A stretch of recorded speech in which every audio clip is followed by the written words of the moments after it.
My name's Hank Greeley. I'm a professor here at Stanford and director of our Stanford Center for Law and the Biosciences. And I'm very happy to welcome you all here for our first big event of this academic year, Brains on Trial. This is really a spin-off of a wonderful two-part PBS television series that aired last month, and I think will be airing again from time to time, and comes not only as a television series, but comes with hours and hours of online interviews and video and other interesting things about how neuroscience and our increasing understanding of the brain is affecting and is going to continue to affect the legal system. Our format for tonight is a panel. We're going to discuss for about an hour, and then we'll have a half hour at the end for questions from the audience. We will ask you to use the two microphones in the aisles for your questions. This is being taped by the law school and will be available on our Center for Law and the Biosciences webpage. So if you don't want to be on our Center for Law and the Biosciences webpage, don't ask any questions. We have a panel of 4 people and a moderator. I'm one of the panelists, but I'm very happy to be joined by the other panelists. I'll start with Sylvia Bungay. Sylvia is currently Associate Professor and Vice Chair of the Department of Psychology at the University of California over in the East Bay. She got her PhD, though, on the right side of the bay, and I'm very happy that just last Friday, she decided that she will be coming home to become an Associate Professor at our Graduate School of Education and of Neuroscience here at Stanford.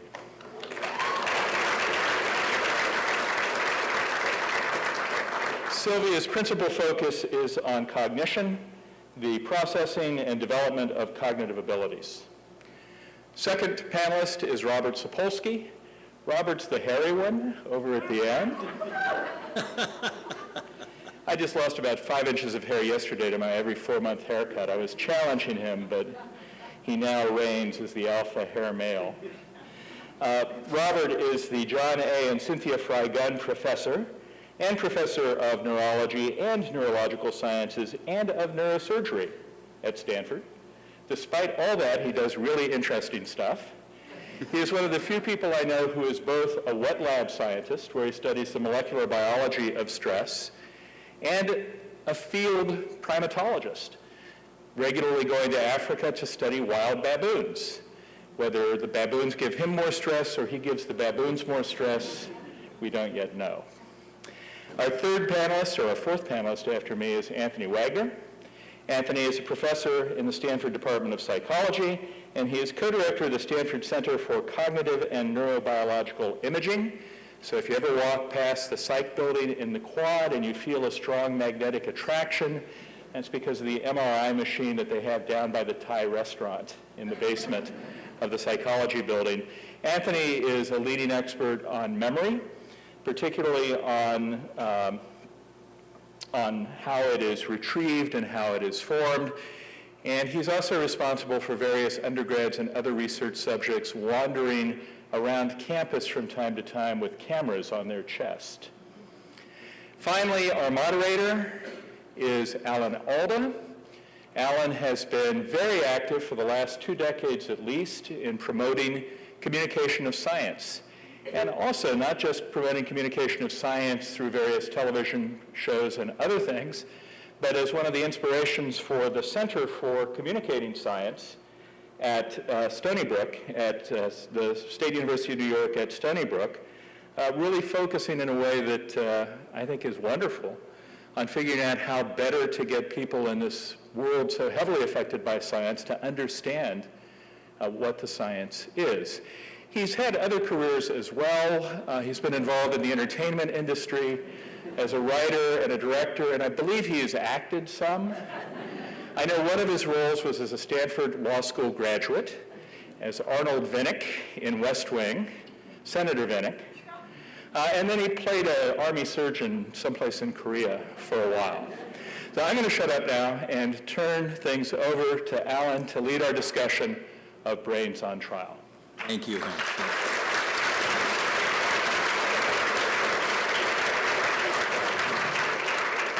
very much, Hank. Thank you for hosting this, and thanks to the Stanford Law School Center for Law and the Biosciences. And just to fill you in on what we've been doing, for the past couple of years, Graham Chedd and I have been working on this program called Brains on Trial, which explores brain science's growing ability to peer inside our heads and how that might affect the justice system, or how it is affecting the justice system, or perhaps why it shouldn't in some cases. The programs, as Hank said, were broadcast a couple of weeks ago. There were 2 one-hour shows, but we had so many fascinating interviews and so many accounts of wonderful experiments that we have hours of material that we've edited and put new narrations on, so we're able to show them on the website. We'll have about 15 hours of stuff that's really fascinating, covering this whole area. And you can go to the website at brainsontrial.com. Just to give you an idea of what the show is about, and in essence what the discussion will be about, we'd like to play for you the trailer for the show, you know, the trailer, the coming attractions thing. And this will give you an idea of what Brains on Trial is about. Can we run that trailer? A robbery goes horribly wrong. The defendant, Jimmy Moran, is holding his gun. On trial for the shooting, a teenager. What can the science of brain imaging reveal about truth and lies? You want to find out if I do? I do. Can an eyewitness's brain confirm the memory of a face? You did a fantastic job. You loved him? Not gonna lie, Fred. Can brain scans reveal a juror's bias? Or how a juror decides guilt? When you're figuring out if you should be blamed for what happened, you've got to really be considering, in that moment, what was inside his head.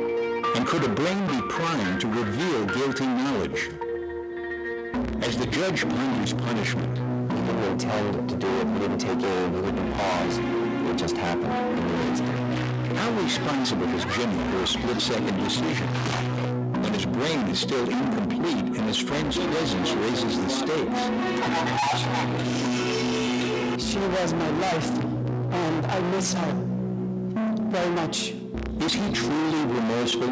I think one could identify remorse-related identity. I think that was Most of them are like anybody else. They like to get a picture of their brain. Could brain scans taken in a prison help predict Jimmy's future? Psychopathy is one of those risk factors that tends to be very successful at predicting who does and doesn't get in trouble.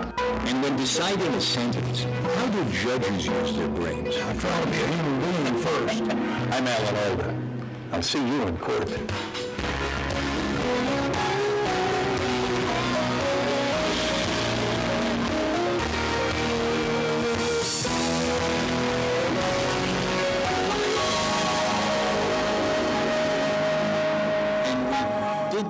Go to court on this program, not in a real trial, but a trial that was conceived to reflect some of the main issues of the interface between current brain science and the justice system. But that trial was enacted in a very believable way because it was totally improvised. The actors knew their background stories, and we had a real judge, Judge Rakoff, and two real lawyers representing the prosecutor and the defense lawyers, so that there's an air of reality about it that's very helpful. And during the program, we go into the heads of the people we're studying. We close in on the judge, and then we go to a study about judges' brains being scanned while they're deciding a sentence. We go into the jury and how they react and how somebody has recognized the face, so we go in and look at the face recognition studies. Before we get to the interface between brain science and the justice system, I'd really be interested to know if you could just say a word or two each about how you interfaced with this. What got you to explore this combination of what up until now have been two very far-flung studies or two far-flung ways of working with people. How did you get interested in this? Let's start with you, Sylvia. So I study prefrontal cortex and how its interactions with other parts of the brain support volitional control over behavior and reasoning. And, everybody in the law is really interested in this topic of responsibility. And so that's how I got interested. So around the end of 2008, there was a popular press article published first came to my attention in the New York Times of a defendant in the state of Mumbai, India, who was convicted of murder based largely, it seems, from having read the trial transcripts, based largely on circumstantial evidence and the use of scout-based EEG measures to read out her memory states. And the state of Mumbai runs and has a forensics lab that brings defendants in, presents them crime-relevant facts, and draws conclusions based on the brain patterns as to whether or not the individual, in fact, has memory for the crime-relevant events. And this came to the attention of the neuroscience community. There was a call in one of the leading journals, Nature Neuroscience, for neuroscientists to step up and basically begin to weigh in on what the methods, what our current cutting-edge tools can and cannot do. And at the same time, Robert had led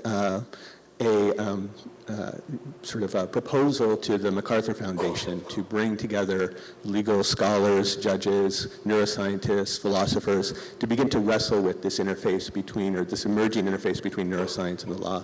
Robert, I'm sorry, what about that? What did the MacArthur Foundation ask you for, and what did you come up with? They had sent out a bunch of, they had asked a bunch of MacArthur fellows to send in sort of what they asked to be crazy ideas about possible initiatives. And I sort of had just kind of gotten interested in the subject and was feeling a little bit disinhibited that day. So I sent them a 2-page proposal, which I think I called, "Should the criminal justice system be abolished?" And I think I basically said that, yes, that was a good idea. That win the prize for crazy? Or? Well, they all said, haha, well, that's very charming. That's a nice way of stating sort of an extreme view, not knowing that, in fact, I thought that might be a good idea. And they sort of built on that and turned this into this law and neuroscience sort of initiative, and that various people here have been involved with ever since. So we're all here to a great extent partly because of your suggestion that we explore this interface between the justice system and brain science. Well, I think basically because I hadn't gotten enough sleep the night before, and I just got a little over the top with the phrasing. It's all your fault, Robert. We can't blame it on your brain. What about you, Hank? Well, first, for all of the speakers, I'm getting signs from the audience that we need to speak up a little more loudly. The acoustic is a wonderful room, except in terms of the acoustics, so we should pump it up a little bit as we speak. And maybe we should hold these mics in our hands. Yeah. If I could just get this off. Okay. For me, it was an invitation in 2002 to go to a workshop to talk about neuroscience in 2025. I'd worked for about a decade on legal, ethical, social issues in genetics and some on stem cells. Hadn't done anything about neuroscience, but there's some overlap, particularly in the prediction side between genetics and neuroscience.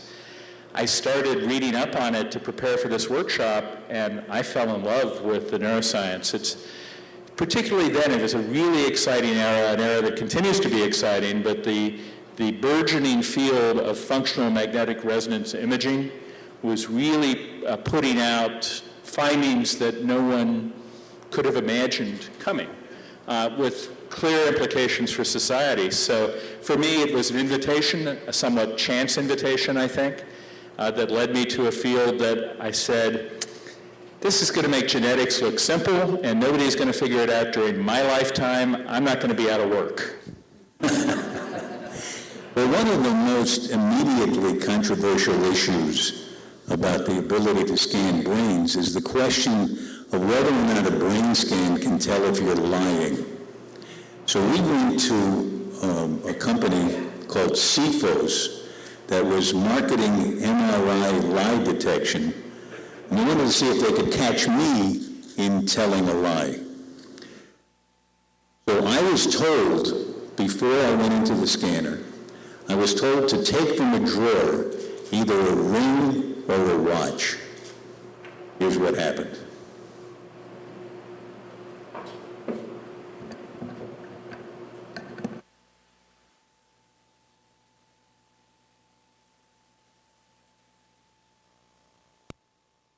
The ring or the watch?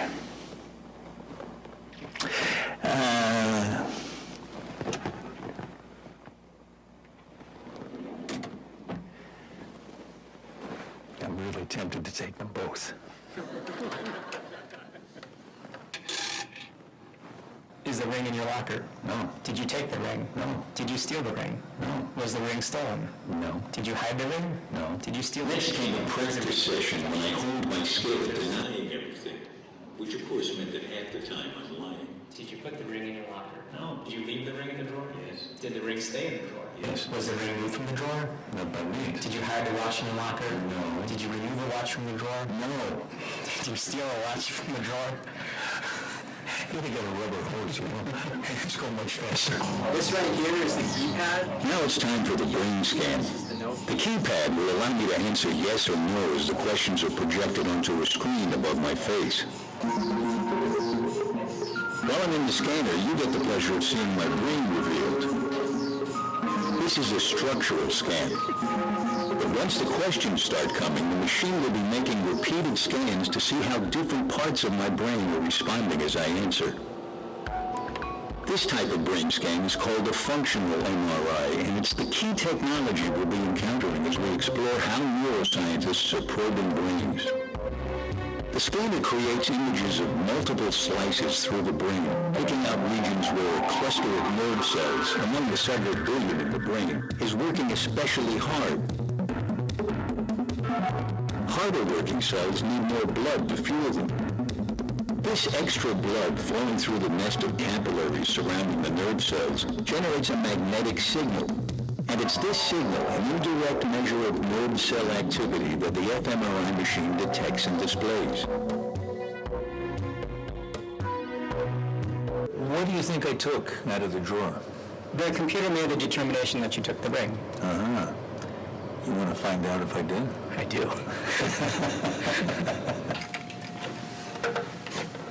All right. Very good. I look a little relieved. Well, he only had a 50% chance of being right.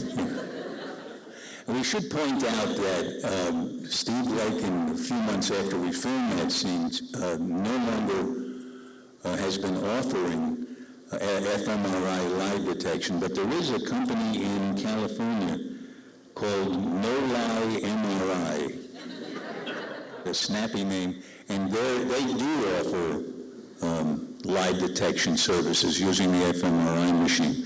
But Anthony, what do you make of it? What's your take on using the fMRI for lie detection? Well, the result in your individual case that they were accurate in determining that you took the ring, might convince you, well, maybe fMRI can be used to detect lies. And in fact, Lakin and No Lie MRI report high sort of success rates in their sort of controlled laboratory experiments like this. There are many issues, I think, that are worth talking about as to what the data mean, but to start the discussion, maybe I'll turn the question around and describe a related experiment, almost identical to the experiment that you were just in, but with one wrinkle. So what you participated in is you went and you had this experience. You approached a locker, or you approached a drawer. You had to choose between two items. You chose the ring based on prior discussions. I remember that you had, in fact, beforehand decided you were going to take the ring. You took the ring, walked away from the drawer, put it in a locker. Now you went into the scanner, and what Lakin had you do is sort of answer yes or no questions regarding whether or not you took the ring or the watch, and with the ring you were supposed to deny that you had taken it. Imagine you did the exact same setup. You went to the drawer, you took the ring, you put it in a locker, and you knew nothing about the experiment, and going into the scanner had to do with lying or deception or anything along those lines. I put you now in the scanner, and I simply show you the ring, questions about the ring and the watch, just like you were shown. And rather than having to answer yes or no, all you did was press a key to indicate that you've read the sentence. So deception is not involved. You're not trying to respond honestly or dishonestly. And now I take those brain data and I analyze them, and I can determine from those brain data that you took the ring. Do the data in this experiment and in that experiment have to do with deception, or does it have to do with many of the other factors that are involved in these lab-based experiments? It sounds like those studies have been done, and in fact, sorry to interrupt, but in fact, when you remove the demand to lie in an instructed manner, but you want to take it as a lie, we'll take it as a lie. If you remove the demand to lie, but you still look at the brain patterns to the sort of important, relevant stimulus, the stimulus you chose, the stimulus you had richer memories over, relative to the other stimulus, you can still read out which stimulus you took. Is that about deception, or is it about having a richer sort of set of memories for one stimulus versus another? So it's the richness of the memory that the fMRI tends to be picking up more than whether you're lying. In other words, if the ring I picked up was from my dead grandmother and she meant a lot to me, I might show more activity related to the ring. There is that. That has sort of an autobiographical and emotional sort of component to it, if it was your grandmother's ring. But what I was trying to flag is, right now, the literature, there are 30, 40 studies out there in the literature looking at using fMRI to detect lies. There are consistencies across the studies. There are regions in the frontal lobes, regions in the parietal lobes, regions on the medial wall, the inner wall of the brain that are across these studies consistently more active when the subject is performing the instructed lie sort of trial versus the truth trial. But what do those data mean? And if you actually look at the studies, my read of the literature is almost all, if not all of them, are fundamentally flawed such that you can attribute the brain activity to something other than deception. Well, we need to change the science. We need to do better science to actually know whether or not fMRI can in fact detect lies. The question to me that seems awfully relevant is, I had not stolen the ring, and as a matter of fact, the ring and the watch both belonged to me. So it was nothing like the situation where I walk into a jewelry store and slip a ring into my pocket and actually steal something and then get accused of it and then face a jail sentence over that.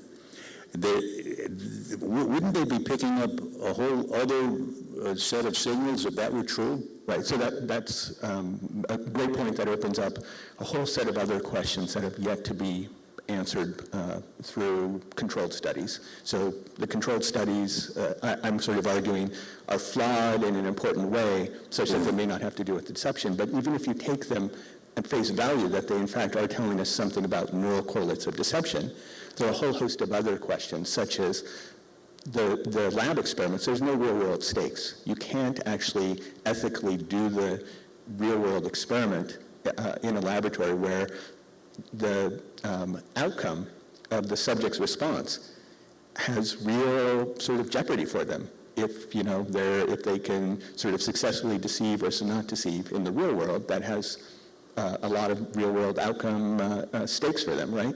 And so those studies haven't been done. You almost need to do kind of a longitudinal study where you select cases that are going to court. You don't actually know what the truth is. You put the defendant's or the witness into the scanner, and you wait through time until you have independent objective evidence as to what the truth is, and then you go back to the brain data that you collected and try to figure out whether or not the subject was sort of testing the fMRI against the judgment of the jury, where they want to bring the fMRI in to help the judgment of the jury. I wouldn't rely on the judgment of the jury as the objective truth, right? I would rely on something along the lines of like, other independent evidence such as DNA evidence or anything else along those lines where you have certainty that you actually know what the truth is, and then you can go back and look and recode the data that you collected as to whether the subject was lying or not. Let me ask you, Hank, with all of this uncertainty that we hear about the validity of an fMRI test for lie detection, has it been used in the courtroom already? They've tried. There are at least 2, maybe 3 cases where fMRI-based lie detection evidence was sought to be introduced in court. In those cases, one was a civil case in New York, one was a federal criminal case in Tennessee. Both times the other side objected to the evidence, saying it's not scientifically proven, it's not valid enough. The judges in both cases threw out the evidence, refused to let the evidence in. But it was really interesting, they did it in different ways. The New York judge said, well, for any expert testimony to be useful, it has to be the kind of thing that would tend to help the jury. And the jury is our lie detector, so no lie detector can help the jury. That one is still on appeal. I'm happy he also said, and by the way, there's no scientific consensus that it works. The judge in Tennessee did a really thorough job with testimony from scientists. Steve Lakin was there, as well as scientists on the other side. Day and a half hearing, and wrote a 30-page opinion about it and concluded that there just wasn't enough evidence that this worked, or that there were standards for us to know how it should be used, or that those standards had been followed. That's the decision I'm more comfortable with. And right now, I don't think we know enough to be able to say, is this reliable? Can we count on it? We've got some studies that say it works pretty well, whether it's working through memory or deception or whatever. When you've got controlled laboratory experiments, either with undergraduate psychology majors or with science educator actors. But we don't know how well it works with real people in real circumstances. We never lie, by the way. Right. Theory is a temple of truth. It's never lying. So I think, my own view is it's not ready to be used in court, but each time it comes up, each judge, based on the testimony before him or her, gets to make a decision about whether or not this is ready for prime time. What would make it ready? What are the obstacles to it now? And do you foresee a time when it would become routinely admissible in court? So I think there are 2 issues. One is really, how accurate is it? How good is it? And for that, we really could use, it wouldn't even cost that much by most scientific standards, several $1 million worth of trials with a large number of people, in circumstances that were made as realistic as possible. Anthony's point about the difficulty of doing that's quite real. We can't pick up undergrad psych majors and threaten them realistically that we're going to throw them in jail unless they fool us. But we can get closer in some ways. So, several years, several $1 million of studies to see how accurate is it? Is it accurate with old people, young people, people who've taken drugs, people who haven't taken drugs? And that'll tell us how accurate is it. Then the law will have to decide, even if it is accurate, how we want to use it. And that's a separate question. If it's not accurate, pretty clear how we want to use it. We don't want to use it. If it is accurate, do we want to use it? And under what circumstances? Only voluntarily? Or could it be done involuntarily? fMRI can't actually be done involuntarily, but you might have other methods. Can we get a search warrant to search your brain? Is it a violation of the privilege against self-incrimination to put you in a scanner? These will be tough questions that we will have to deal with if it turns out to be reliable enough to be useful at all. Well, let's turn to one of the problems in criminal justice today that has nothing to do with the brain scan, which is the reliability of eyewitnesses. They've been called more and more into question. I saw him, Your Honor, and he's sitting right there, and it sometimes turns out to be a completely different person. And now we're going to show a clip that relates to the trial that we show in the program. And in this trial, the question is, does the store clerk recognize the face of the person who was holding a gun in his face, threatening to shoot him if he didn't hand over the money? And what happens is the clerk's wife enters the store from a side door, and the kid who's holding the gun wields and fires and shoots her, and she goes into a vegetative state. So there's tremendous damage done to her. The question is, in that horrific moment with shouting going on and panic happening, did the store clerk, was he in a position to recognize the face of the shooter? So let's look at a scene that we did that gets into this whole sort of... How did you go from... Nita Farahani and I have come to Stanford University to see if we can use her brain to answer the question, can a brain scan decode her memory and tell whether or not she's seen the face before? Nita first looks at a set of 200 faces for just 2 seconds per face. And will my brain remember things that I don't? Your brain might remember things that you don't. Wow, I have signatures of remembering your brain. Nita, you ready? You ready to go into the tour? I am ready to go in. Good luck. Thank you.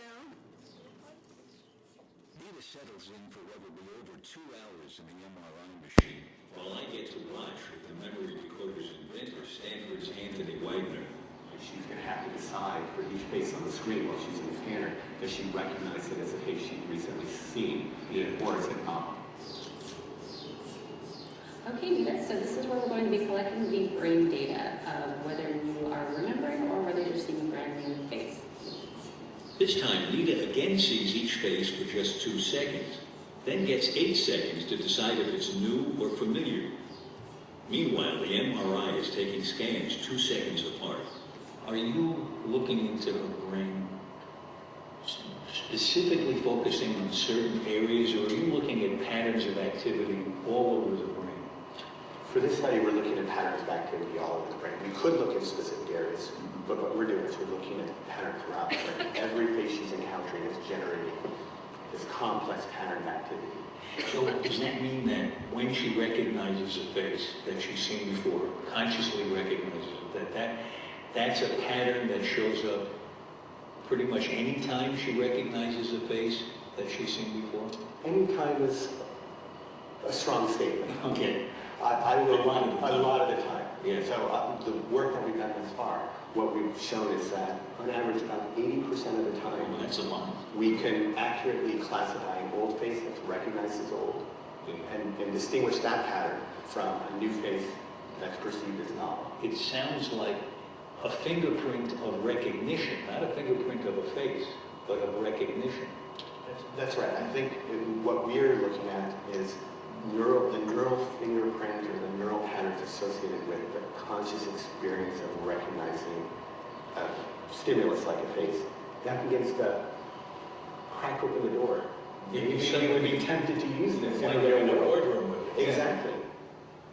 One of the really interesting things about Anthony's research is that he's exploring ways for subjects in the fMRI in the study to defeat the study, to throw the scanner off. Why are you doing that? Well, in our early work, as described in this clip here, what we observed is we could read out or look at these patterns of activation and be well above chance in knowing whether or not the person is recognizing the stimulus. That, kind of like the lie detection data from your brain, it's seductive. It might lead you to want to apply the method and think, well, maybe we're ready to it's ready for prime time. And in fact, in some restricted context, we can be 95% accurate in our classifications. One study or one limited, small limited set of data, doesn't answer the big picture question, which is, can you use brain imaging, functional imaging, to detect memories? There are many contexts in which you're going to want to apply that, including contexts in which the subject might try to deceive the system, beat the system. And so we're trying to find out what the boundary conditions are. What can you do? What kind of information is present? What kind of information isn't present? As with fMRI lie detection, in fact, there was a recent study a couple of years ago showing that cooperative subjects in this lab-based paradigm, they could read out or determine whether or not the person essentially took the ring or took the watch, whether or not the person was lying 100% of the time. But when they instructed the subjects to engage in a very simple countermeasure strategy, performance, they were of the simple countermeasures like what? What would be a simple countermeasure? In that study, the simple countermeasure for lie detection was just imagine moving your big toe. Imagine moving Move your big toe and you can throw the machine off. And instead of 100% accuracy, went to 33% classification. Wow. In our study... So now you're doing this because it would be easy for them to defeat it if you were bringing them in and you wanted to really see what was happening in their head. If you're tempted to give them the data that, well, maybe you can detect memories at 80% accuracy. Well, that's pretty attractive. Maybe we should apply this. What if now I just do a very simple instruction manipulation? Try to beat the system. When you recognize the face, focus on some novel feature of the face. When you don't recognize the face, bring to mind somebody that the face reminds you of. Can you beat the system by just these very simple mental strategies? Turns out we go from 75, 80% accuracy down to chance. In pretty much every subject. In terms of defeating it, what you're getting from the brain scan is a pattern of recognition. You're not getting a face, you're getting a pattern of recognition. Now, what do you get if they defeat it? You just get nothing, or do you get a, say, well, they're moving their toe? Well, we've analyzed the data, so we didn't have them make covert motor movements. We just had them change how they allocated attention and whether they were bringing other memories to mind, even when they were encountering novel faces. But your question, I think, cuts at the heart of another important point, which is, in our data thus far, what we can read out is whether or not the person is recognizing that face and having that subjective experience of, yeah, I encountered this person before. That occurs even when the face is novel, meaning that when a person has a false memory and has a subjective sense, I saw that face before in the earlier part of the experiment. But they've never seen the face before, and you get the same recognition. It looks more like true recognition than it looks like a novel face. That sounds like it really makes it troublesome to use in the court. We've known for maybe about 30 years now, the field of memory is known for about 30 years now, that there are multiple forms of memory. Some forms of memory we have these sort of conscious, subjective experiences about, like when we remember events or recognize people we've encountered before. Other forms of memory are kind of implicit or unconscious. They're there. They're kind of these residues, traces in the brain of past experience that we may, as individuals, were unaware of. And you may want to try to tap into those traces that might be closer to the true reality, the objective state, the objective status of an item. When we tried to determined, looking at brain patterns, when a subject was looking at a face that they'd encountered but they didn't recognize it, could we nevertheless detect that evidence in the brain patterns of that past encounter? We could do it, but we were only about 55, 60%. And so, anyway. If we get it so it's really good, if you guys get it so it's really good, the question you raised before, Hank, about the constitutionality of going into someone's head and getting a person's brain to testify against the person, isn't that a serious question that has to be resolved? I think it's a very serious question. It doesn't have to be resolved unless Anthony and the other scientists can make it work. Because if it doesn't work, we don't have to reach the constitutional question. But if it does work, then we'll have some serious questions under the Fourth Amendment, search and seizure, the Fifth Amendment, the privilege against self-incrimination. Maybe some people have argued the First Amendment gets involved because freedom of religion, freedom of speech, freedom of press, arguably is all about freedom of thought. Some people, and I may be in this camp, think we'll probably need different protections, that the current constitutional amendments probably aren't strong enough to really protect cognitive liberty, cognitive privacy to the full extent that we would like.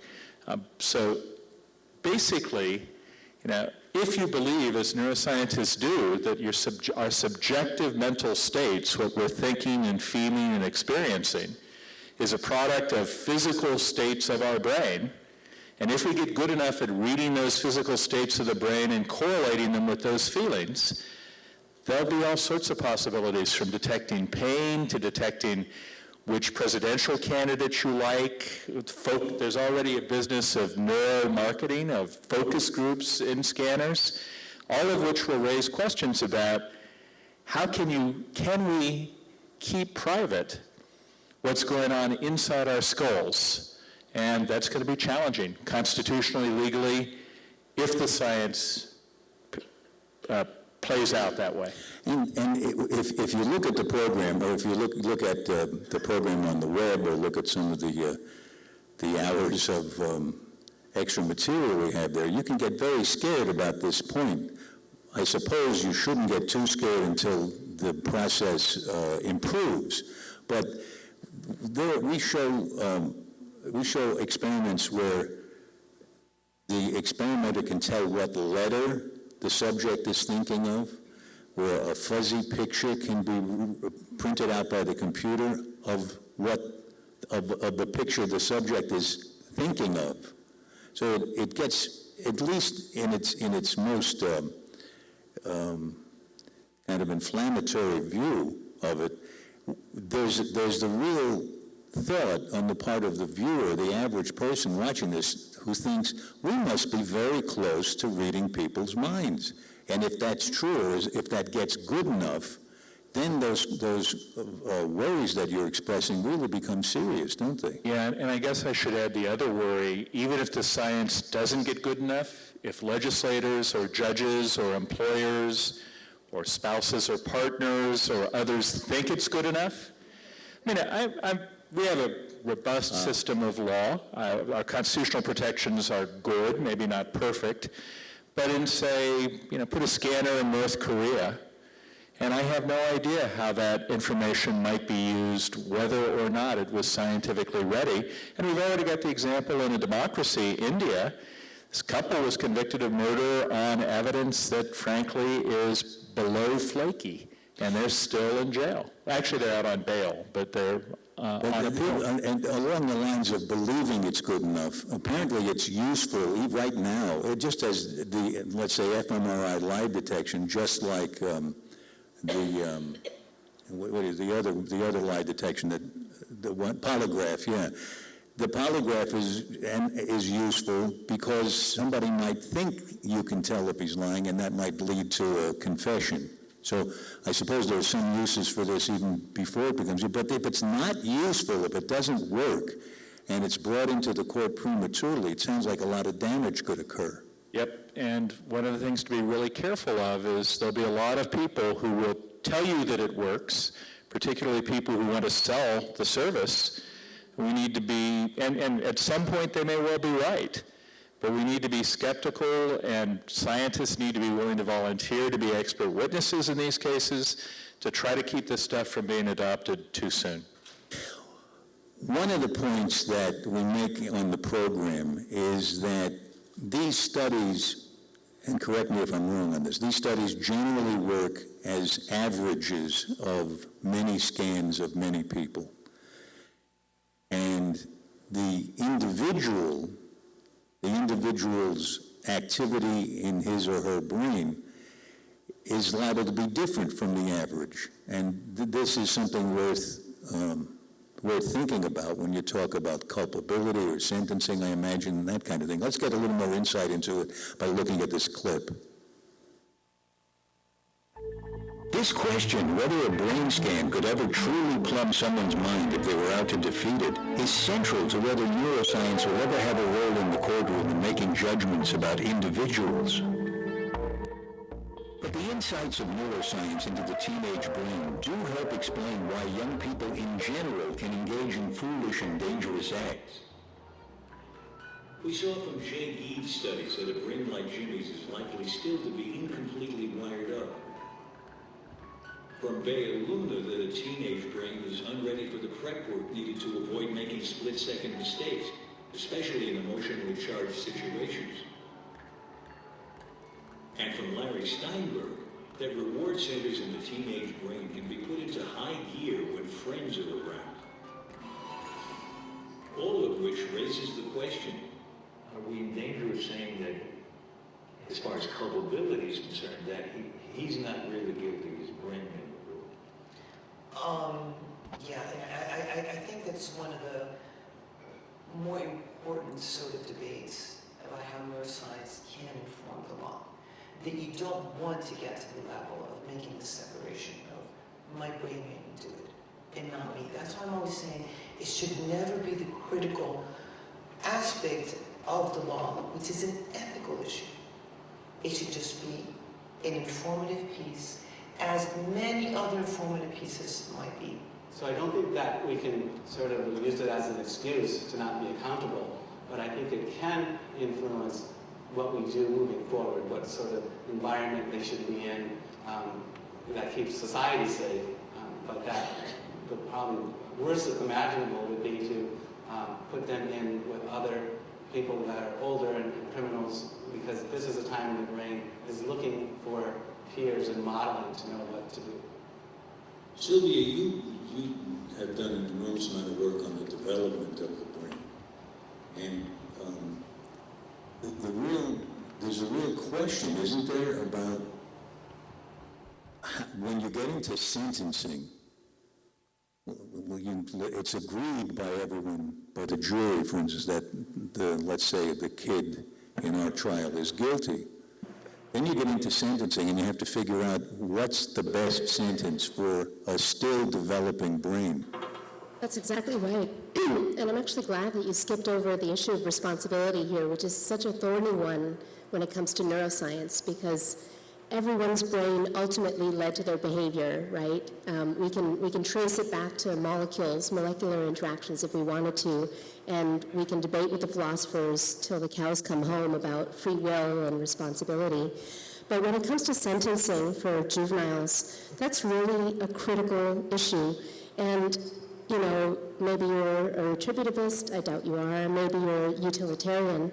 And the question here is, let's say that you're a utilitarian, you really think the key goal is to keep the public safe, to deter that person and other people from committing those crimes in the future. Well, does putting a juvenile in prison actually achieve that goal?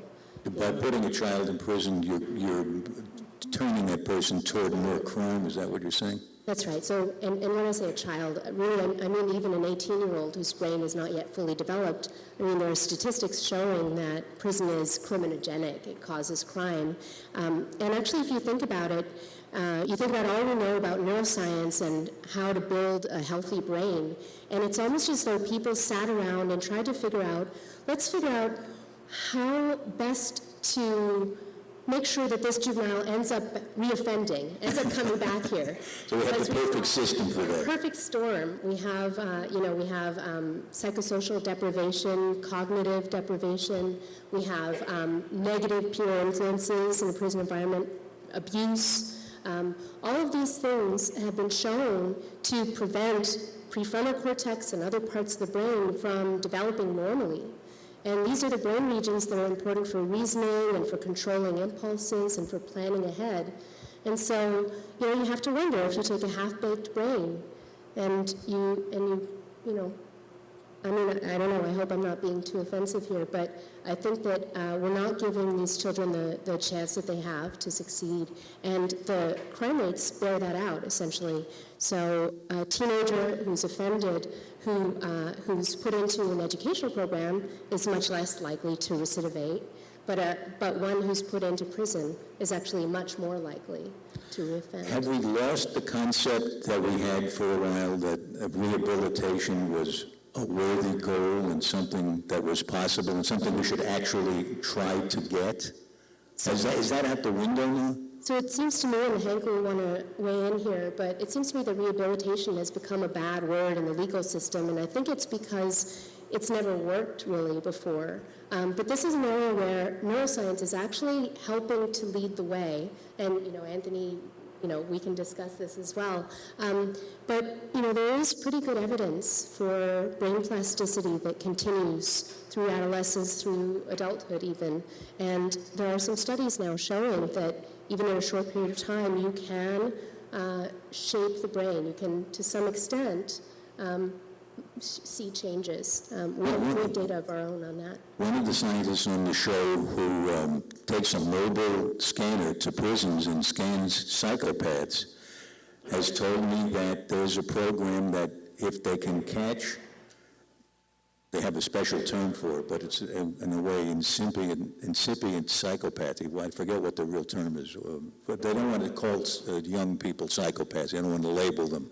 But it's where it's beginning, apparently, to become evident that this young person could have this problem eventually. This program seems to show real promise for avoiding that unhappy development, that the unwanted end product. So if you can rehabilitate people before they get seriously psychopathic, I wonder if you can't rehabilitate them for much less serious disorders or crimes. I think it's yet to be seen, but a lot of us are working on that area, and there's 100 years of neuroscientific evidence that the brain is still plastic, and it's very much influenced by its experiences, both for the positive and for the negative. Would you think that brain science, especially as it gets more proficient, would be really helpful in devising strategies for rehabilitation? Because you are looking at what's gone wrong that might have led to that bad behavior. Personally, I think so. So, for example, you might start to see changes in someone's brain before you know whether it's even affecting their behavior. It could be that it's the canary in the coal mine that an intervention that you have is starting to have an effect. So we did a study where we took individuals practicing for the law school entrance exam, which a lot of you know something about. And is that cruel and unusual punishment? They signed up for this prep course of their own volition and paid the money. And after 3 months, we were able to see changes in the strength of the connections, the functional connections, in the regions that support reasoning ability. And this is healthy young adults, and we know that brain plasticity is even more of a possibility earlier in childhood. Now, this is the best case scenario. This is not in a situation of, major stress. Well, it is, but, Robert, I would think, sorry, Anthony, I would think that, especially given the title of your suggestion to the MacArthur Foundation, that you would have strong feelings about how we respond to criminal behavior. Well, I think the thing that I've got the most problem with is this weird thing we do in thinking about the brain. We have a wonderful colleague here, Carol Dweck, who's done some research which every neurotic parent that I know, including me, cites with... Oh, you're putting the wrong people in jail. Yes. It's this one, you take a child who has just done well on some test or something, and either you say, oh, what a great score you got, what a great result, you must be so smart. Or you say, what a great score, you must have studied so hard, you must have worked so hard. And what she shows is that you must be so smart is a very good predictor of the child not doing as well the next time around. You must have worked so hard being, in fact, a predictor of improvement afterward. And every parent sits around and says, I got to remember this, and because, motivation and focus and all of that, and that's great, and I prescribe to that with torturing my own kids, but what it shows is an undercurrent of this weird thing that we do, which is things like raw smarts is a product of the brain, whereas things like willpower and impulse control and emotional regulation is somehow a separate homunculus sitting there in your brain, which is intrinsically less biological. That somehow raw intelligence is made out of neurons, but willpower is made out of gumption and Calvin and fire and brimstone sermons. And the trouble is that it is just as biological of a process. And most of us, and especially people in the criminal justice system, have a lot of trouble seeing that it is as biological a process. For example, in this scenario, from the program there. These kids holding up the convenience store, and the owner's wife comes in, and the kid there has a gazillionth of a second to decide, is that the police showing up, or, oh no, it's just the guy's wife. Don't shoot, but nonetheless he does. With a quarter second to make that decision, why didn't he have the impulse control to keep himself from pulling the trigger there? And biology plays enormously into that. If he had the rotten luck to be born poor, by age 5, on the average, his frontal cortex would have been thinner than kids from higher socioeconomic status backgrounds and be less effective at emotional regulation. If he had low glucose levels at the time, his frontal cortical neurons, which are the most expensive neurons in the brain, wouldn't have been saying, whoa, stop a second, that's not the police, don't pull the trigger, would not have been working as well. If he had a particular type of dopamine receptor, genetic polymorphism, that would have biased him. There's a parasite, toxoplasma. But what about what Sylvia brought up, which is you can find sources and you can drill down to the molecular basis of a decision, but if you make the decision, are you guilty of committing a crime? I mean, on the one hand, you could say, let's use everything we've learned about brain science to sentence intelligently, but are you suggesting that there is a situation where you might have less guilt because of early abuse? I would take it a lot further than that, where the whole notion of culpability in the legal system is basically incompatible with neuroscience. Culpability is incompatible with neuroscience. Because it is built on this gut reflex that somehow willpower and emotional regulation and impulse control is somehow a less biological process than the rest of the brain's product. So what would you do if somebody steals your car? Hang them.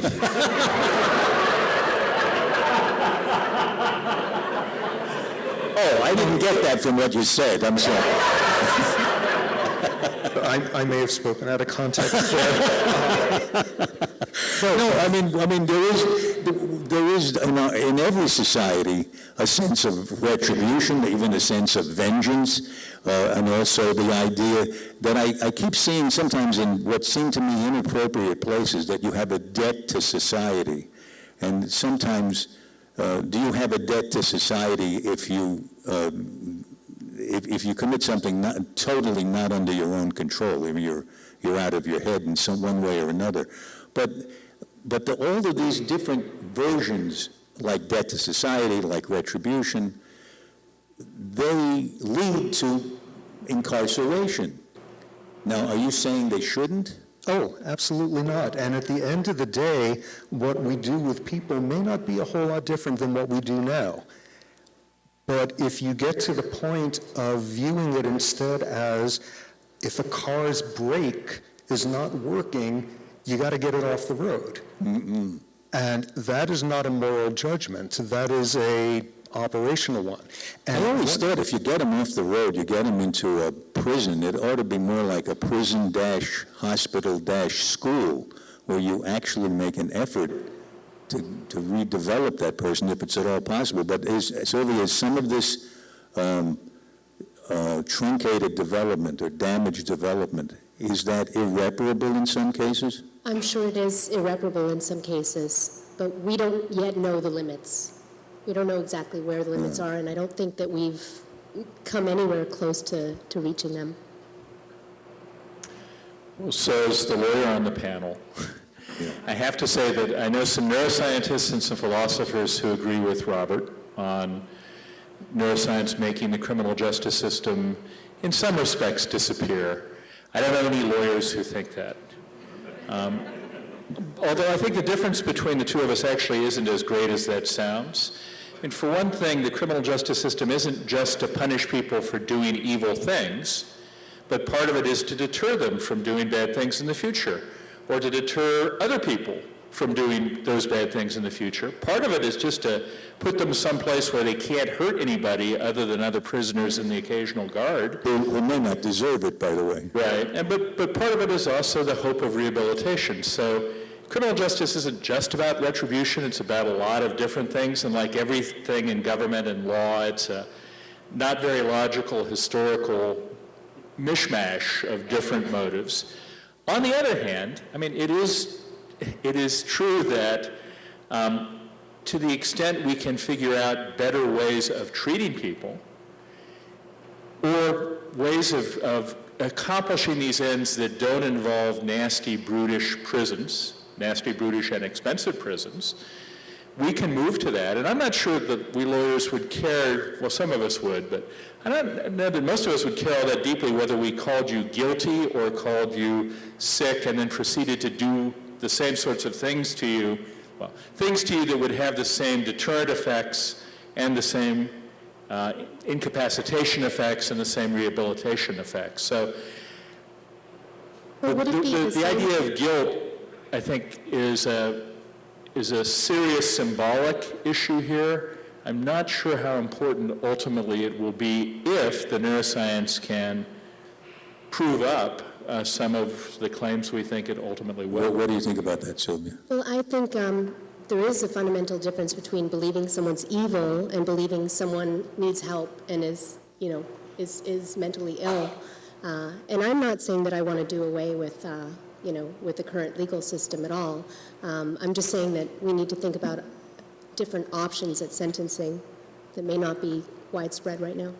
So I would add one more thing. Let's say that Sylvia and others managed to come up with surefire ways of treating people to make them non-criminal. There's some published literature on doing brain surgery to make people no longer be addicted to opiates, for example.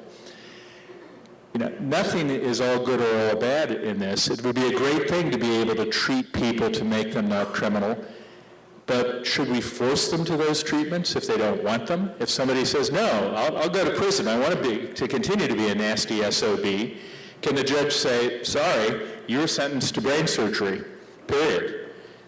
If the treatment options get good enough, we'll face that kind of question about personal freedom as well. Do you have the freedom to continue to be an unpleasant and difficult and possibly criminal person?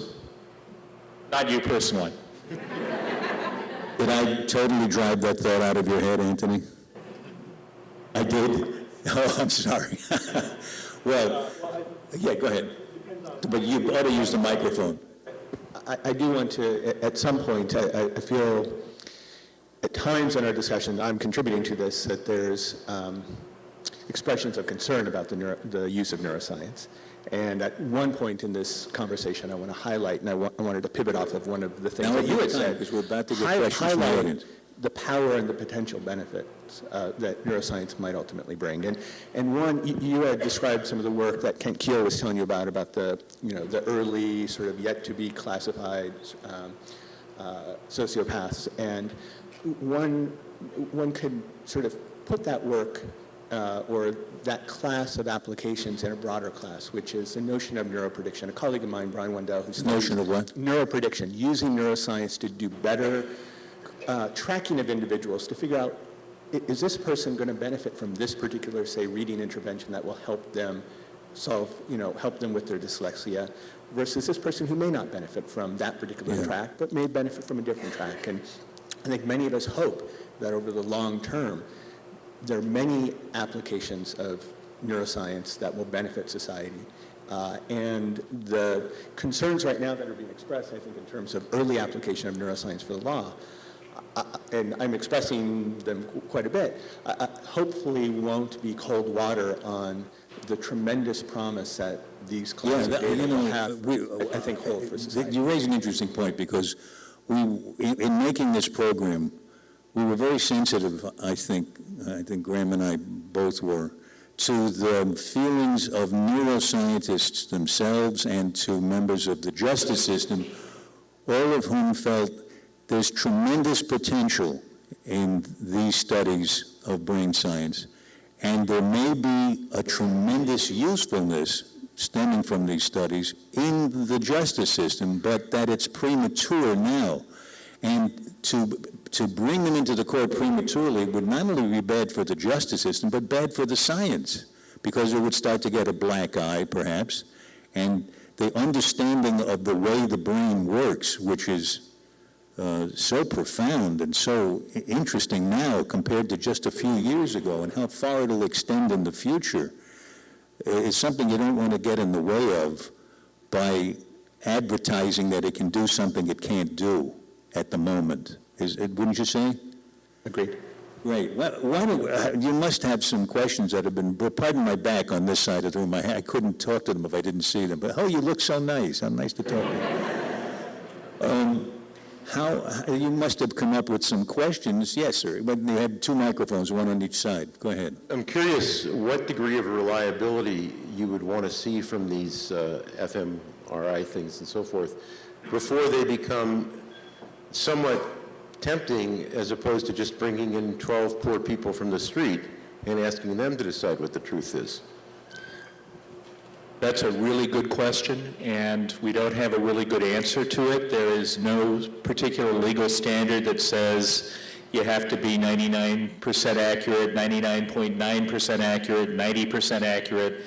The law doesn't deal with 0.05 statistical significance or various confidence intervals. So I think basically the courts, the justice system, maybe the legislatures are going to have to figure that out as they go along. My own guess is that we'll probably require a higher degree of accuracy with respect to something called lie detection because of the strong moral, emotional, and other things connected to the idea of deception than we would for something, say, pain detection. Whether somebody's in pain or not and how much pain is an enormously huge legal issue in hundreds of thousands of accident cases and Social Security disability cases every year.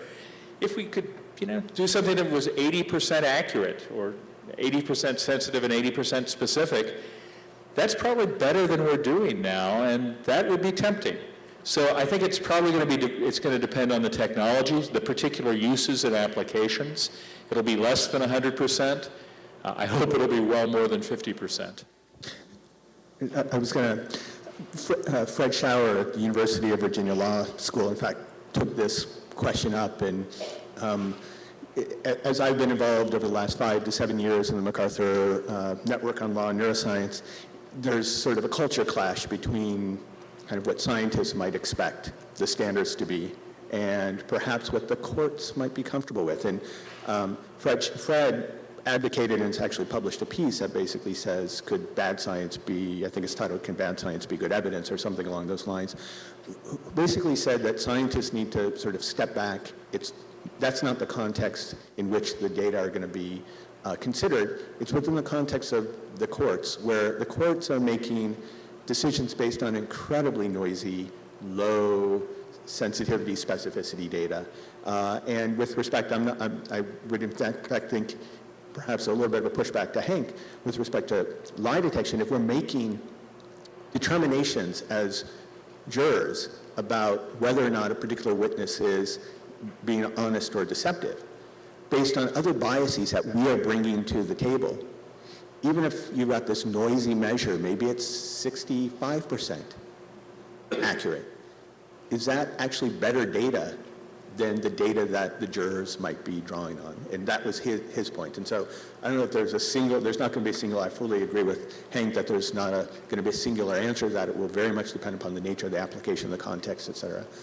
But for the scientists in the room, we're often, uncomfortable imagining the use of the classes of tools and data that we're generating, but we're viewing it from a different lens of what we're trying to do with the data.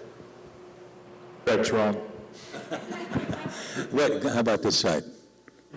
So in order for the fMRI technology to be significantly more reliable, do you think we need to kind of continue to tweak how we understand memory, or do you think there needs to be kind of some fundamental shift in how we understand how the brain works? Well, there's a lot that we've discovered about memory, not only from work in humans using fMRI, also patient work, studies of humans with focal damage to particular parts of the brain, but also a tremendous amount of powerful, elegant work in non-human animals. And there's been tremendous progress over the last few decades in trying to understand how the brain supports this construct that we call memory that is many different things. And there's still many important open questions about the ways in which the brain supports sort of learning from experience and later expressing that knowledge. With respect to the application of using fMRI for memory detection, it's early days. We conducted this early study just to see how well one could do, and we actually did better, much better than I actually thought. And so from my perspective, being very conservative about thinking about the application of the tool, it's not so much that the science that needs to be done on that applied set of questions is largely around questions about the neural computations and mechanisms that give rise to memory. That'll play in, but a lot of it, I think, has to do with sort of the context in which you would use the technique, the boundary conditions on the data, et cetera. And those studies are, they're frankly, they're not the kind of science that the National Institutes of Health or the NSF will support. They're sort of grind away kind of experiments to figure out, again, the boundary conditions, when it will work, when it won't work. That needs to be done. It will weigh in and interact with what do we know about the brain basis of memory, but I don't think it depends upon having solved that set of questions or that big issue, because that's many issues and many decades worth of more science to come. Thank you. Would you turn the mic down a little? Thank you. Thank you so much for being here. It raises a lot of interesting issues, but what I'm curious about is resilience. And because clearly you have young people who do go into the prison system or incarceration. Some of them get worse, don't come out, or come out and go back in, but some of them are resilient. And could you be using any fMRI studies to see the difference in people who turn out to be resilient? So resilience is an important concept that people are trying to grapple with right now. I've been to 2 meetings, each 2 days long, with experts just discussing what resilience is, what the biological basis of it, and I don't think we're any closer to knowing. But I think it's really, really important to take that into consideration, and it's one way in which the neuroscience might be able to help us move forward. Thank you. How about over here? Hi. So one day after the most recent mass shooting on the naval base, there was a New York Times headline saying the shooter may have had a history of mental illness. And I sort of thought that was almost laughable because, I mean, obviously anyone that goes on to a naval base and shoots people, by definition almost, must be mentally ill.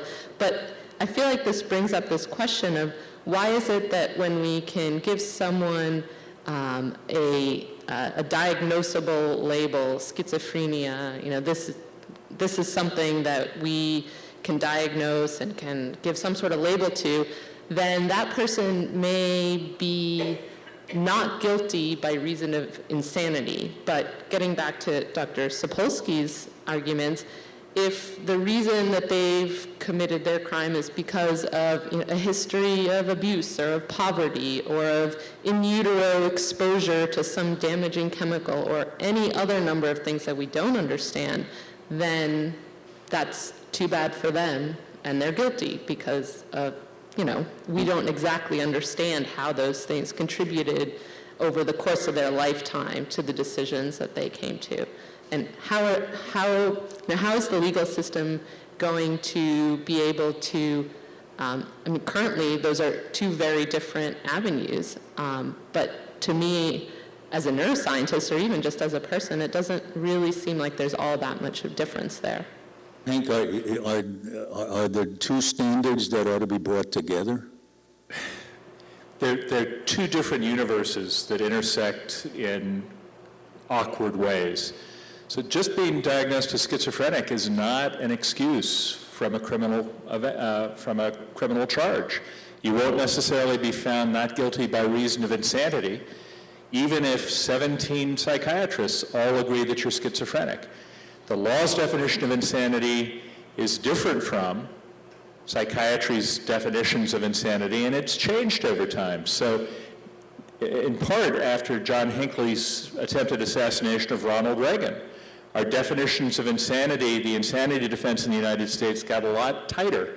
So now basically you've got to show that you couldn't tell right from wrong, or that you really didn't understand what you were doing. When you shot that person, you thought that was Godzilla or something else. You could be schizophrenic and not meet those standards. So it's not, to call it an insanity defense is really a little strong. So that's one legal response. The deeper response, I do think, and this is the challenge that Robert's position really ultimately presents, if everyone's actions are caused by everything that's happened to them before, including the genes they happen to inherit, can anyone ever be held responsible for anything bad they've done, or anything good we've done? Our honors and jobs and careers. Not giving back any Emmys, I don't care what you say. But you were responsible for it. It was your background and your genes. So that's a really deep issue. I don't know how philosophers have been fighting, and philosophers and theologians have been fighting over free will and its implications for 2,500 years and continue to fight over it. My own guess is that our society will continue to believe and act as if we have free will, even though it's very difficult scientifically to nail it down. I mean, the point you bring up is wonderfully emblematic of the different cultures between the legal world and the neurobiological one, in that to the extent that I understand how the legal world works, it's very dichotomous. At the end of the day, you're guilty or not. I understand there's apparently a fair amount of play afterward in terms of judges sentencing, and there's, one could pull a little bit of variability out of that, but nonetheless, it is a system that's sort of predicated on the fact that you can get a dichotomized answer. And there's absolutely nothing in the nervous system that does not work on a continuum. I mean, we may get courts and juries to the point that recognizing if somebody has had a childhood accident that has destroyed their entire frontal cortex, there's organic impairment in terms of their volitional control.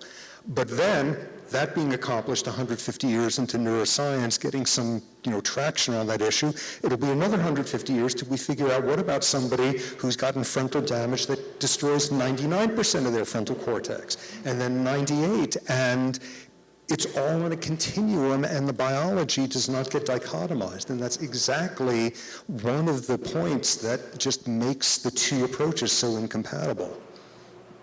Thank you for that question. Yes, sir. I'm thinking as a military judge or a military commander, battalion commander, or something like that. And I'm aware, I think I've got an ethical question. If I'm aware that my enlisted are 18, 19, and their brain hasn't formed up yet, and then they go off, and shoot somebody, the wrong guy, do a lot of stuff, do I, as a judge or a battalion commander, have an ethical duty or an obligation, opportunity to learn what about the rehab here? What's the degree of culpability, and is anybody thinking about this?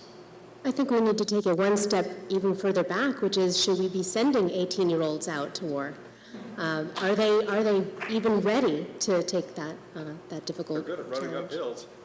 And when you talk about the stress on the developing brain, the stress that so many service people are coming home with from these wars it seems almost worse than a prison sentence. Well, there's a study that was published a number of years ago in PNAS from a group in Tel Aviv that went after this question of can we use neuroscience in a positive way to predict who in the IDF, who are medics heading off into the IDF and heading into very difficult contexts. Can we predict which of these individuals 2 years out are going to suffer from anxiety and stress reactions from the experiences they had? And so what they did is they scanned individuals and they looked at reactivity of the sort of emotional circuits of the brain before the individuals went into the IDF, And based on their data, it's a significant correlation. I don't know what kind of predictive power in the end they actually had, but there was a relationship between early emotional reactivity, pre-IDF, and post-IDF expressions of anxiety, stress, fear, etc. So is this a context? Is this a place in which, these kids and older adults as well are heading off into Iraq, Afghanistan, many contexts that are remarkably stressful and coming back with PTSD? Are there front-end screens that we might ultimately get to where we can protect individuals who, for whatever reason, might be neurobiologically vulnerable to coming back with PTSD, anxiety disorders?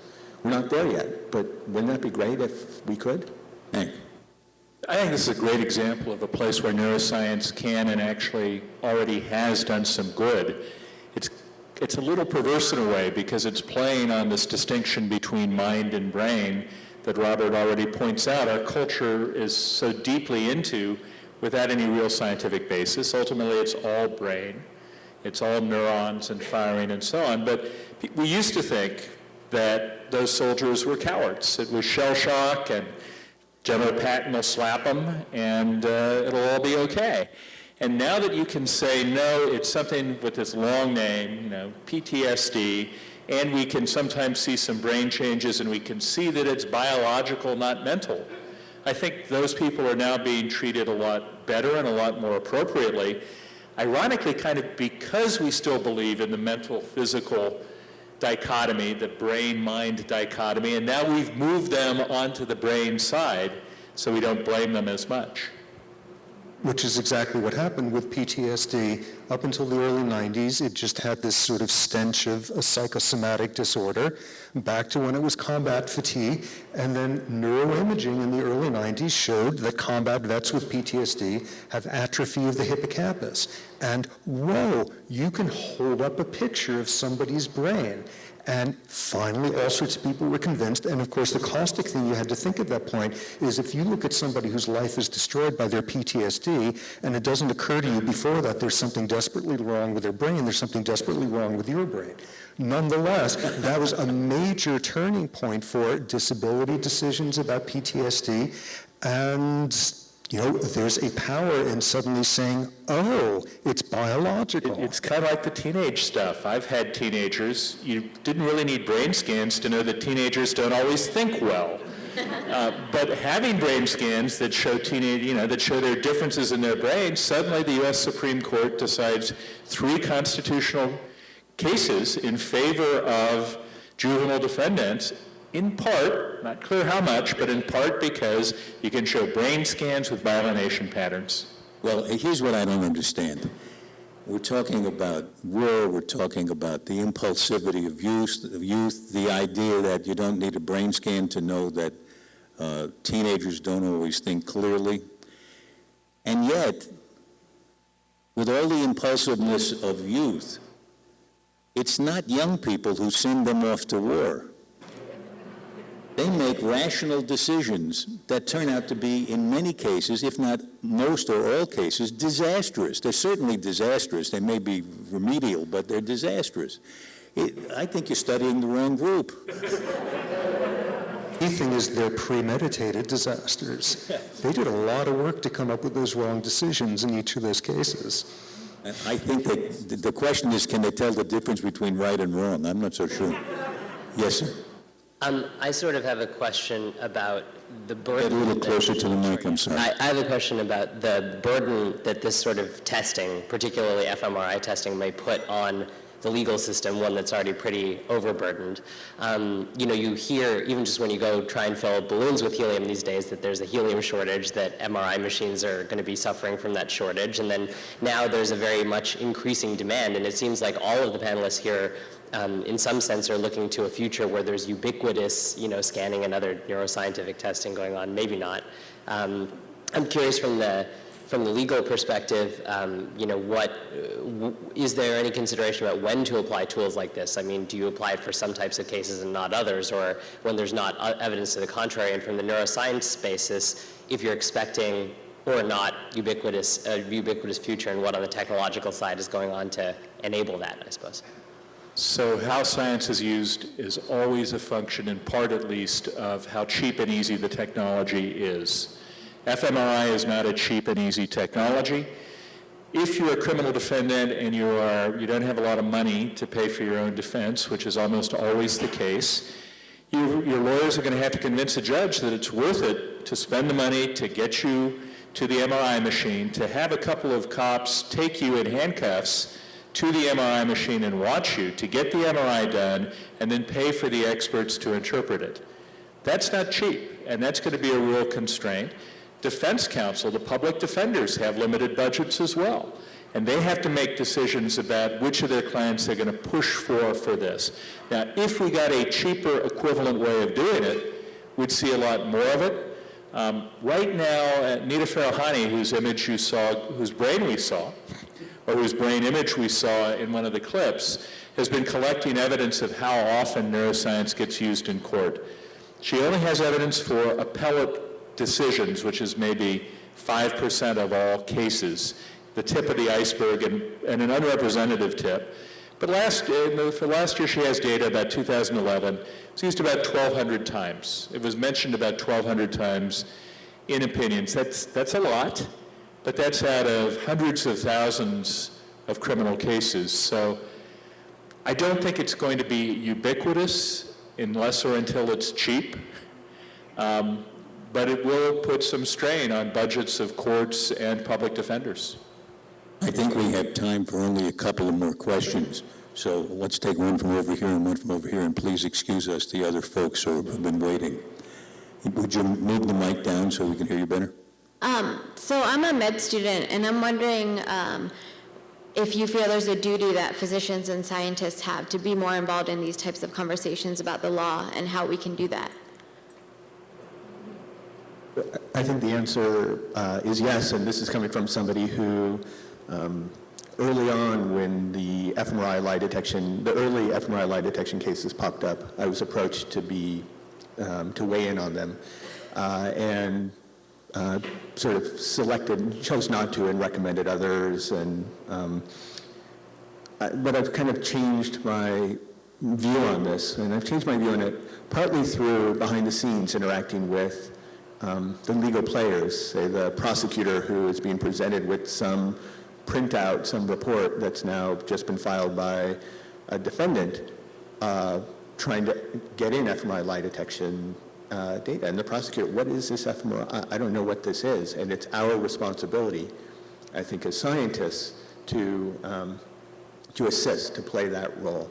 It's not easy for somebody, I'm not sure I have the personality for this type of thing, but I ultimately last November testified in a third case, which was a second-degree murder case in Maryland, where the defendant was trying to enter fMRI-based lie detection evidence. And it was illuminating how difficult it is for the non-scientist to understand what the techniques are, what the analyses are, what the data mean, what they might not mean. And you can see a tremendous amount of confusion if folks who have backgrounds, the right backgrounds, aren't weighing in. So I actually, it's our responsibility to do it. It's part of what we, I think, owe back to society for getting support from society to do our basic science. And yeah, I've got a real concrete suggestion. Come over to the law school more. Our Center for Law and Biosciences tries to put on programs ranging from journal clubs every other week to things like this, dealing with the intersection of law and biosciences. We have a Stanford interdisciplinary group on neuroscience and law, Signal, that's a student-run group devoted to these sorts of things. But I would stress, Anthony's right. It's not easy for non-scientists, for lawyers to understand what the scientists are talking about. It's also not easy for the scientists to understand what the lawyers are talking about. And the best thing we can do, I think, is to get those two groups talking to each other more, understanding each other's languages more, interacting with each other more so they understand where each side is coming from. Stanford has a wonderful tradition of interdisciplinary work. We just need to keep making it better and better. So come on over. Don't be a stranger. We even often welcome other students in our law classes. One more question. Thank you. With regard to the idea of rehabilitation and the idea that Professor Sapolsky brought up of kind of treating criminals as potentially cars in the shop, so to speak, it seems clear to me how you know when a car is fixed. It's clear when the car is prepared to leave the shop and go back onto the road. Can you speak to how you would kind of create both a scientific and or a legal framework to addressing the question of when the human who's previously or potentially still currently criminal is kind of prepared to go back on the road? How do you know when the car is fixed, when the car is the brain? You've had better luck with cars and mechanics than I have. Did anybody have any standard by which you can judge that? No, I do think that neuroscience will play a role in these discussions about parole decisions eventually, but we haven't talked about it yet, as far as I know. It sounds like it's not only premature to bring neuroscience into the courtroom, but it's probably even more premature to decide when somebody is totally healthy enough to walk among us. That may include everybody. So I want to put in a different note here. Yes, in general, I'm with everyone else in saying it's premature for almost all of these applications. But there are some things which neuroscience and neuroimaging and other sorts of brain science can usefully tell us. If somebody claims to have Alzheimer's disease, we can actually do a PET scan and see, not necessarily tell whether they have Alzheimer's disease, but if the PET scan turns out a certain way, we can say they may have something wrong with them, but it's not Alzheimer's disease. There are a number of other diseases where you can actually see something. Now, there are not a lot of them, and they're not the ones we tend to be most interested in, but there are some uses that are already there. Again, to get back to Robert's point about dichotomizing, it's not that neuroscience is completely useless or completely determinative. It's already a little bit useful. It's not enormously useful, but it's moving in that direction along the curve, where it may be 3% instead of 50%. But we're not at 0%, and the direction is upward. Well, I think I speak for all of us with brains that we love it that you're finding out more about those 3 or so pounds of jello in our craniums. And whether it's useful or not in the courtroom, it's really beautiful to find out more about the way our brains work and how they intersect with our behavior and our love of being alive and our ability to share life with other people. This is such a fascinating subject. Our discussion up here has to end right now, but if you want to know more about this, there's plenty more on our website, brainsontrial.com, including experiments that never made it into the program and that we haven't talked about tonight, conversations that Robert and Hank and I have had up here at Stanford that didn't make it into the program. I think you'll find it very interesting. I want to thank Hank and the law school at Stanford for hosting us for this fascinating look into the intersection of brain science and the justice system. And thank you all for coming. Good night.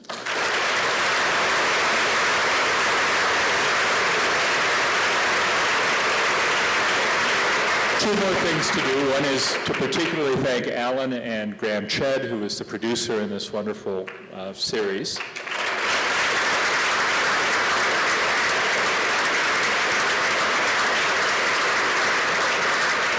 And even more important, to let you know that there's wine and appetizers outside waiting for you if you want to continue this conversation for a while with brain changing and maybe enhancing substances.